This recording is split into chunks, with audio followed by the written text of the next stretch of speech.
તો કેમ છો મિત્રો? મજામાં? હું અરુણ ચાલો તમારું હાર્દિક સ્વાગત કરું છું એક નવા વ્લોગમાં. તો ઘણા લોકોના મેસેજ હતા વોટ્સઅપમાં, તો બધાને હું માફી માંગુ છું.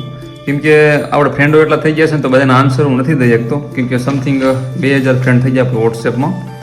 હવે વાત એ છે કે બધાને મેસેજ હતો કે અરુણભાઈ તમારો વારો ક્યાં આવ્યો અને ગ્રાઉન્ડ તમારું ક્યાં આવ્યું. તો બધાને ખબર જ છે સુરનગરવાળાને ક્યાં છે વારો, એ ગોંડલમાં જ આવ્યો છે, રાજકોટમાં જ વારો આવ્યો છે આપણો. અને ગ્રાઉન્ડ પણ બહુ મોડું નથી આપણો વારો આવ્યો, બહુ વહેલો નથી આવ્યો, મધ્યમમાં રહ્યો છે, એટલે વાંધો નથી. માની લો ને તમે પહેલા મહિનામાં જ છે આપણો વારો અને 15 તારીખ પછી છે, 15 થી 20ની અંદર છે આપણો વારો ગોંડલમાં. 7 વાગ્યાનો ટાઈમ છે આપણો. અને ઘણા લોકોના મેસેજ હતા કે અરુણભાઈ અમારે કોલ લેટર નથી ખુલતા, પણ એ ક્યારેક એવું થતું હોય કે આપણે યોદ્ધાઓ બધા એટલા ગંભીરતાથી આમ થઈ ગયા ને, એક આરે બધા ખોલતા હોય એટલે સાઈડ આખી રહી ને એમ બધું હેંગ કરી નાખ્યું, સમજાનું? એટલે ક્યારેક એવું બનતું હોય. અને બીજા નંબરમાં કે જે લોકોને કાંઈ પણ પ્રોબ્લેમ હોય અથવા હોય ને, તો એ લોકોને શું કહેવાય ફોર્મ ફરજ છે, સૂચનાનું ફોર્મ, એ બધાને ભરી વાળું, અથવા શું કહેવાય કોઈને કાંઈ લગ્ન હોય, મેરેજ હોય, અથવા ગમે બીજું કાંઈ કારણોસર કામ હોય, કોઈ બી બીજું ગમે હોય ને, તો તમે તમારી તારીખ લઈને ચેન્જ કરી શકો. પણ વહેલી તકે આપણે અરજી જેવું બધું કરવાનું આવે એ કરી દેવું. કેમ કે ઘણાને એ બાબતે મેસેજ હતા અરુણભાઈ કે અમારે તારીખ ચેન્જ કરવી છે, આ રીતના આવું કરવું છે. પણ એ સૂચના ફોર્મ એનું ફરજ છે, એમાં તમારે ફોર્મ ભરી દેવાનું, એટલે તમારું જો ને કામકાજ પતી જાય. હવે વાત એ કરવી કે ઘણા એ વખત કહે છે કે અરુણભાઈ સીન પેન, આપણા નવા ફ્રેન્ડો બહુ આવ્યા ને, બધાને સીન પેન નથી પ્રોબ્લેમ છે. લગભગ આજે મને સીન પેન બાબતે નહીં મેસેજ હોય ને, તો સમથિંગ 30 માણસનો મેસેજ હતો સીન પેનો. ઇન્સ્ટાગ્રામમાં એટલાનો મેસેજ હતો, કેમ કે આપણે ઇન્સ્ટાગ્રામમાં એક્ટિવ થઈ ગયા છીએ, એટલે એમાં ઘણાનો મેસેજ હતો મને ઇન્સ્ટાગ્રામમાં. તે મને કે અરુણભાઈ કે મને કે સીન પેનનું પ્રોબ્લેમ થાય છે. તો સીન પેનનો આપણે વિડીયો ઓલરેડી નાખ્યો છે, કેમ કે એમાં તો લોકો અલગ અલગ બધું કરતા હોય છે. ઘણા દવાઓ લેતા હોય અથવા સ્પ્રે ને એવું બધું કરતા હોય છે. અને વ્યવસ્થિત કરવું હોય ને, તો મારું એવું કેવું છે મન કે ગ્રાઉન્ડ તમે જ્યાંની બંધ ન કરતા.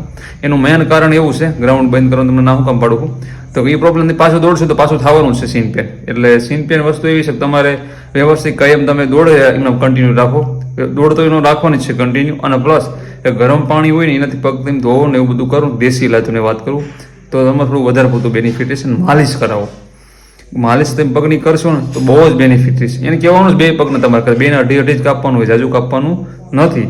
એટલે થોડુંક વ્યવસ્થિત ધ્યાન દેશો ને આરામથી થઈ જાય છે. ખોટું તમે શું કહેવાય ટેન્શન ન લેતા. અને ઠંડીનો માહોલ થોડોક વધારે પૂરતો જો, હું તો જેકેટ કાઢતો જ નથી, જેકેટ પહેરું જ રાખું છું. એટલે થોડુંક વ્યવસ્થિત ધ્યાન રાખીને કામકાજ કરો ને તો બહુ મજા આવશે. અને આપણે ઇન્સ્ટાગ્રામમાં તમે આવજો, અરુણ ચાવડા લખજો, એમાં વધારે આપણે એક્ટિવ થઈ ગયા છીએ. અને બીજી તમને વાત શું કરું કે ગ્રાઉન્ડ થઈ જશે, બધા ટેન્શન ન લેતા, બધા નસીબ હશે એ રીતના થશે. અલગ અલગ જિલ્લામાં બધાને અલગ અલગ નામ આવ્યા છે. કાંઈ પણ ઇસ્યુ કાંઈ તે પ્રોબ્લેમ હોય તો એ તમારે એ લોકોનું સૂચના એ બધું ફોર્મ બધે માર્કેટમાં ફરજ છે, તમારે અરજી કરી દીધી તમારી રીતે. બાકી બીજું કોઈ વધારે પડતું કાંઈ એવું હોય તો વોટ્સએપ મેસેજ કરજો. પણ વોટ્સએપમાં એવું છે કે આન્સર દેવા નામુમકિન થઈ ગયા છે મારેથી.